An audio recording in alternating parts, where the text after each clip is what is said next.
Hello friends, welcome to my YouTube channel excellence study point. आज के हमारी इस वीडियो में हम नीति आयोग के बारे में पढ़ेंगे। आखिर नीति आयोग क्या है और इसने प्लानिंग कमीशन को रिप्लेस क्यों किया, क्या पॉइंट्स हैं जो कि बेटर है नीति आयोग में as compare to planning commission. तो आज के हमारे इस वीडियो में हम नीति आयोग के बारे में जानेंगे। लेकिन उससे पहले अगर अभी तक आपने हमारे चैनल एक्सेलेंस स्टडी पॉइंट को सब्सक्राइब नहीं किया है तो हमारे चैनल को सब्सक्राइब ज़रूर करें, जिससे हमारी वीडियो से जुड़े सभी लेटेस्ट अपडेट्स आपको मिलते रहें। तो चलिए स्टार्ट करते हैं। नीति आयोग। नीति आयोग का फुल फॉर्म है national institution for transforming India. अब सबसे पहले ये जानते हैं कि नीति आयोग एक्चुअल में है क्या और इसे कब फाउंड किया गया था। Planning has been in Indian site as our leaders came under influence of the socialist claim of erstwhile USSR. Planning Commission served as a planning vehicle for close to 6 decades with a focus on control and command approach. अब यहाँ पर India के socialist और planning को maintain करने के लिए यहाँ पर एक कमीशन बनाई गई थी जिसका नाम था प्लानिंग कमीशन। इसने बहुत सारे 5 years प्लान पब्लिश किए और उनसे बहुत हद तक यहाँ पर इंडिया में डेवलपमेंट भी हुआ। तो प्लानिंग कमीशन का उद्देश्य ये था कि वो हर 5 year प्लान के साथ कुछ नया लेकर आए जिससे कि कंट्री में ग्रोथ हो सके और उसके हिसाब से ही उन 5 सालों तक कार्य किया जाए। ये प्लानिंग कमीशन का यहाँ पर मेन उद्देश्य था, मेन फोकस ये थे। Planning commission was replaced by a new institution named NITI Aayog on January 1, 2015।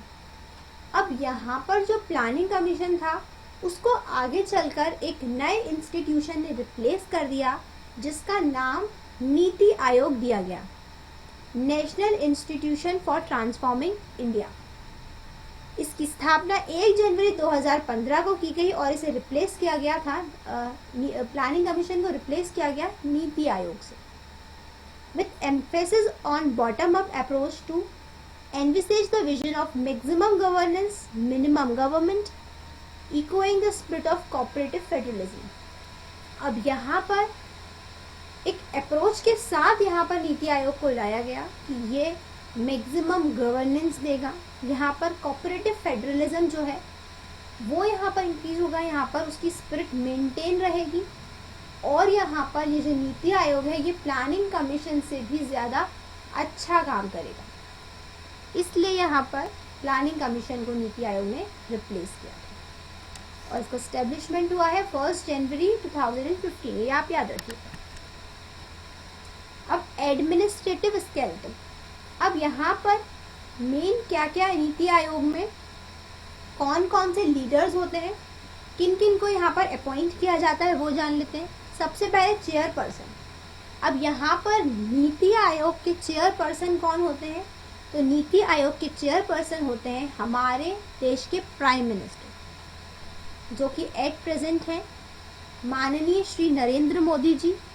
तो वो इस समय नीति आयोग के चेयरपर्सन हैं, क्योंकि चेयरपर्सन नीति आयोग के वही होते हैं जो कि भारत के प्राइम मिनिस्टर हैं। वाइस चेयरपर्सन कौन होते हैं, to be appointed by prime minister. Vice chairperson को प्राइम मिनिस्टर द्वारा अपॉइंट किया जाता है। Governing council, chief minister of all state and lieutenant governor of union territories. अब यहाँ पर गवर्निंग काउंसिल कौन होते हैं, तो जितनी भी स्टेट के चीफ मिनिस्टर्स हैं वो यहाँ पर गवर्निंग काउंसिल्स में आते हैं और lieutenant governor of union territories ये यहाँ पर गवर्निंग काउंसिल होते हैं। रीजनल काउंसिल कौन होते हैं, to address specific regional issues comprising chief minister and lieutenant governor chaired by prime minister और हिज नॉमिनी। अब यहाँ रीजनल काउंसिल कौन होते हैं, तो यहाँ पर किसी भी रीजनल इशू को एड्रेस करें या मेंटेन करने के लिए यहाँ पर जो चीफ मिनिस्टर्स और लेफ्टिनेंट गवर्नर चेयरपर्सन रहते हैं या फिर जो प्राइम मिनिस्टर द्वारा नॉमिनेट किए जाते हैं उन्हें यहाँ पर रीजनल काउंसिल में मेंबर बनाया जाता है। अब एडॉक मेंबरशिप यहाँ किसे दी जाती है? तो 2 member in x officio capacity from leading research institution on rotational basis. अब यहाँ पर एडॉक मेंबर उन्हें बनाया जाता है 2 एक्स ऑफिसो जर्मन यहाँ पर लिए जाते हैं रिसर्च इंस्टीट्यूशन के रोटेशनल बेसिस पे, यानी कि ये चेंज होते रहते हैं। एक्स ऑफिसो मेंबरशिप किसे दी जाती है? तो maximum 4 from union council of ministers to be nominated by prime minister, यानी यहाँ ज़्यादा से ज़्यादा 4 यूनियन काउंसिल ऑफ मिनिस्टर में से नॉमिनेट किया जाता है प्राइम मिनिस्टर के द्वारा। चीफ एग्जीक्यूटिव ऑफिसर तो appointed by prime minister for a fix tenure in rank of secretary to government of India. अब यहाँ पर भी प्राइम मिनिस्टर द्वारा किसी फिक्स्ड टेन्योर के लिए चीफ एग्जीक्यूटिव ऑफिसर को अपॉइंट किया जाता है, यानी कि CEO। स्पेशल इन्विटीज, अब इसके अलावा यहाँ पर कुछ स्पेशल इन्विटीज भी होते हैं जो कि नीति आयोग को मेंटेन करते हैं, जैसे कि कुछ एक्सपर्ट जो कि इकोनॉमी के बारे में, कल्चर के बारे में या फिर जो भी आजकल प्रेजेंट में हो रहा है कंट्री में उसके बारे में बताते हैं यहाँ नीति आयोग को। तो कुछ एक्सपर्ट कमेटी भी होती है यहाँ। इसके अलावा कुछ स्पेशलिस्ट होते हैं with domain knowledge nominated by prime minister. जिन लोगों को यहाँ पे राज्य के बारे में, यूनियन टेरिटरीज के बारे में, देश के बारे में अच्छा खासा नॉलेज है, वो नॉमिनेट किए जाते हैं प्राइम मिनिस्टर द्वारा। तो यहाँ पर कुछ स्पेशल इन्विटीज भी होते हैं।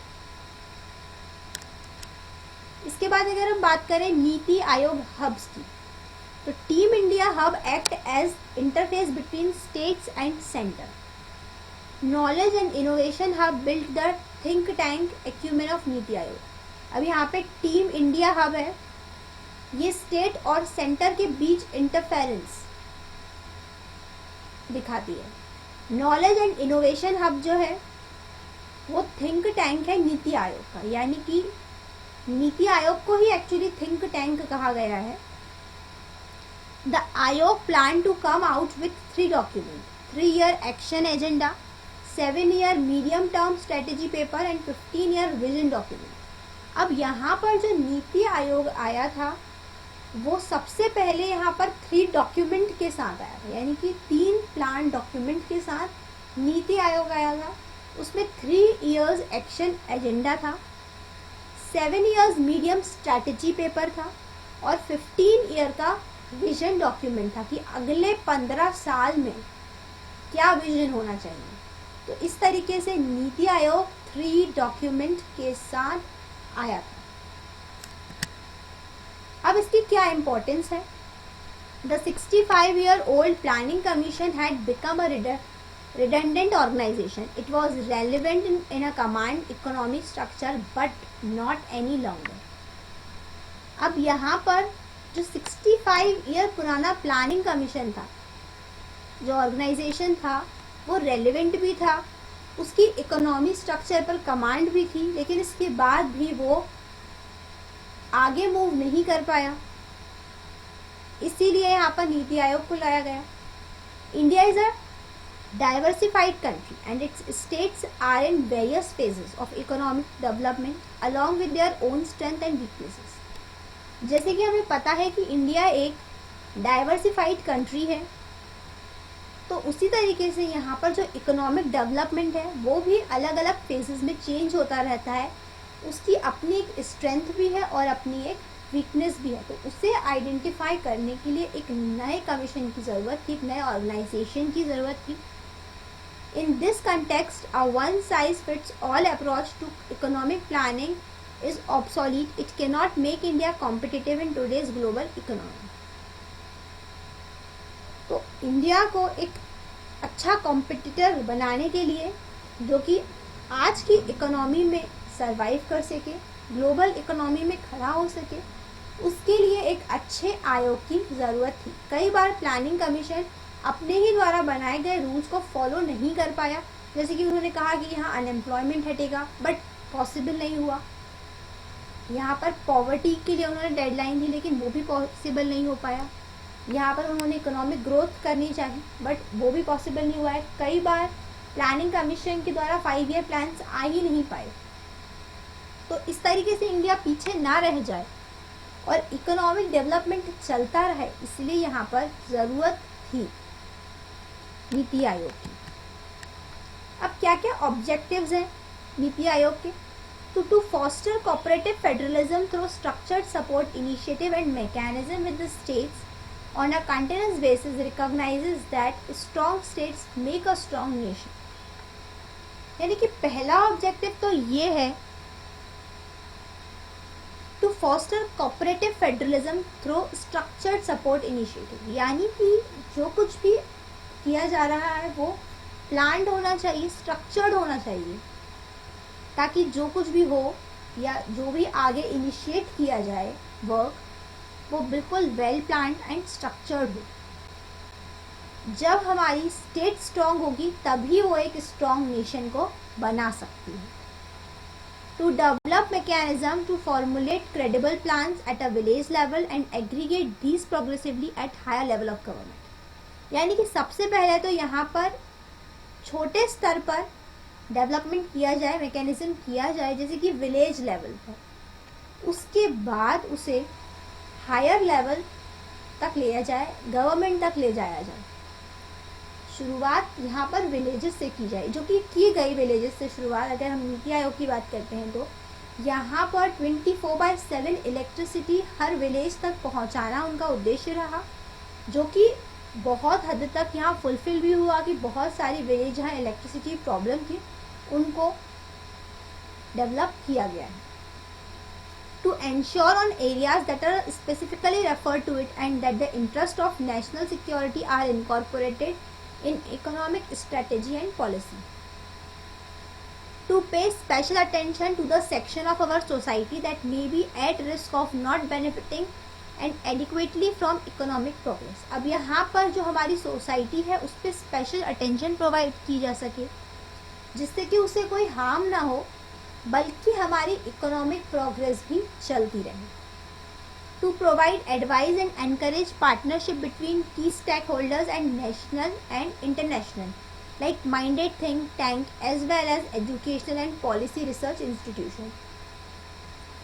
यानी कि उन पार्टनरशिप प्रोवाइडर्स को एडवाइस या एनकरेज किया जा सके जो कि स्टेक होल्डर है, नेशनल हो या इंटरनेशनल हो, जैसे कि माइंडेड थिंक टैंक है, नेशनल इंस्टीट्यूशन है, एजुकेशनल इंस्टीट्यूशन है, या फिर पॉलिसी रिसर्च इंस्टीट्यूशन है। इन सभी के लिए यहाँ पर एक अच्छी एडवाइस और एनकरेजमेंट प्लान लेकर आए।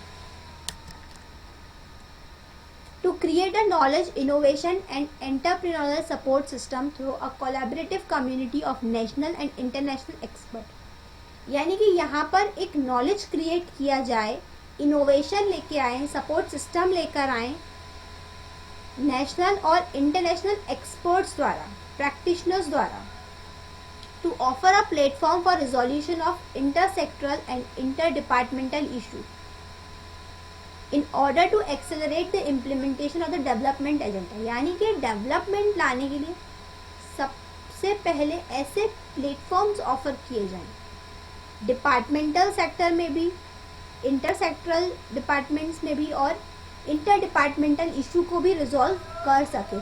तो ऐसे यहाँ पर प्लेटफॉर्म्स लाए जाएं जिससे कि डेवलपमेंट एजेंडा जो है वो हमारा मेंटेन हो सके। To maintain a state of the art resource centre, be a repository of research on good governance and best practices in sustainable and equitable development as well as have their disseminations to stakeholders। यानी कि यहाँ पर किसी भी state में art resource centre हो या good governance को मेंटेन रखने के लिए यहाँ पर सस्टेनेबल इक्विटेबल डेवलपमेंट किया जाए।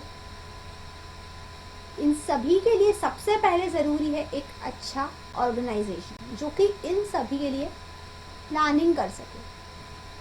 तो ये इम्पोर्टेंस भी है और ऑब्जेक्टिव भी थे नीति आयोग के।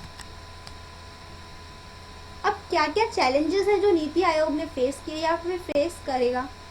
To prove its mettle in policy formulation, the Niti Aayog needs to prioritise from the long list of 13 objective with clear understanding of the difference in policy planning and strategy. यानी कि सबसे पहले खुद को प्रूफ करने के लिए उसे एक पॉलिसी फॉर्म करनी थी जिसमें एक लॉन्ग लिस्ट थी जिसमें 13 ऑब्जेक्टिव्स हैं। उन 13 ऑब्जेक्टिव्स में क्लियर अंडरस्टैंडिंग के साथ नीति आयोग को पॉलिसी, प्लानिंग और स्ट्रेटेजी तीनों चीज़ें बतानी थी कि यहाँ पर उसके द्वारा क्या पॉलिसी लाई गई है, क्या प्लान किया गया है और क्या स्ट्रेटेजी है, चीज़ों को मेंटेन करनी थी। To build the trust, faith and confidence more than the planning commission. यहाँ पर नीति आयोग के लिए चैलेंज ये था कि वो प्लानिंग कमीशन से ज़्यादा लोगों का विश्वास जीत सके, कॉन्फिडेंस जीत सके। नीति Aayog needs freedom of various kind with budgetary provision not in terms of plan and non-plan expenditure but revenue and capital expenditure, as the higher rate of increase in capital expenditure can remove infrastructural defects at all levels of operation in the economy. अब नीति आयोग को ये freedom थी कि वो budgetary provision जो है वो किसी भी तरीके से प्लान कर सकता है। मतलब इन टर्म्स ऑफ प्लान और नॉन प्लान एक्सपेंडिचर की बात नहीं हो रही है यहाँ पर कैपिटल एक्सपेंडिचर की बात हो रही है। Higher rate of increase in capital, अगर कैपिटल एक्सपेंडिचर बढ़ रही है तो इंफ्रास्ट्रक्चरल डिफेक्ट्स तो रिमूव होगा ही होगा। तो इसलिए यहाँ पर नीति आयोग जो है वो बजटरी फ्रीडम थी उसके पास। उस हिसाब से कई चैलेंजेस भी हैं क्योंकि यहाँ पर इतना एक्सपेंडिचर भी नहीं कर सकते हैं और उसे खुद को प्लानिंग कमीशन से बेटर भी प्रूव करना है। अब नीति आयोग में क्या क्या की पॉइंट्स हैं उनके बारे में जान लेते हैं। It serve as an advisory think tank. अब यहाँ पर नीति आयोग एक्चुअली है क्या? नीति आयोग एक ऐसी संस्था है जो कि गवर्नमेंट को एडवाइस प्रोवाइड करती है। ये एक एडवाइजरी है। अगर हम सिंपल वर्ड्स में बात करें तो नीति आयोग एक एडवाइजरी है, तो इसलिए इसे थिंक टैंक ऑफ इंडिया कहा गया। याद रखिएगा, think tank of India NITI Aayog को कहा गया। It draws membership from a wider expertise. It serve in spirit of cooperative federalism as states are equal partner. ये जो है ये स्पिरिट ऑफ कोऑपरेटिव फेडरलिज्म को सपोर्ट करती है क्योंकि जो स्टेट हैं सभी स्टेट इक्वल पार्टनर हैं। Secretaries to be known as CEO appointed by prime minister. अब यहाँ पर जो गवर्नमेंट सेक्रेटरीज हैं उनको यहाँ CEO कहा जाता है, इन्हें प्राइम मिनिस्टर द्वारा अपॉइंट किया जाता है।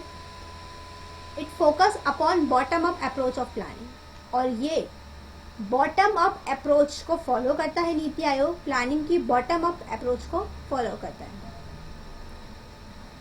It does not possess mandate to impose policies. It does not have power to allocate funds which are vested in finance minister. लेकिन यहाँ पर नीति आयोग के पास किसी भी फंड को एलोकेट करने का पावर नहीं है क्योंकि ये फाइनेंस मिनिस्टर द्वारा किया जाता है। अब यहाँ पर ये तो नीति आयोग था, अभी हम देख रहे हैं NITI Aayog versus planning commission.